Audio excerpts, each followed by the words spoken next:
So the Torah is the Hebrew Bible, and technically the Talmud is part of the Torah. Torah means teaching. So you have the written Torah, which is the Hebrew Bible. Then you have what is called the oral Torah, which is a tradition that was passed down orally. Now, the basis of Judaism is the 613 commandments in the Bible. That is what you would call the written Torah. The oral Torah is how they interpret and apply those. So what the rabbis do is they have to interpret how they apply. That's what you call the Talmud. And the Talmud is basically rabbis debating each other about how we interpret those commandments. But that is the basis of Jewish law. It's those written commandments and the oral application of them. That constitutes the whole of Jewish law. Any Jewish student who goes to a yeshiva or a Jewish school, like Ben Shapiro, he studies the Talmud. The Talmudic Judaism, that is the Judaism of today. Without it, you can't interpret Jewish law. There's a Israeli Jewish historian named Israel Shahak. He is considered the Thomas Aquinas of Judaism, like the greatest scholar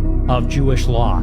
He said that every Jew should pray for the death of every Christian every day. And this is loaded up in the Talmud. It's loaded up in Kabbalah, which is the mystic tradition, which is this intense hatred and distrust, in particular of Christians, but of all non-Jews in general. Netanyahu gave a speech last year, and he said that the Palestinians are Amalek.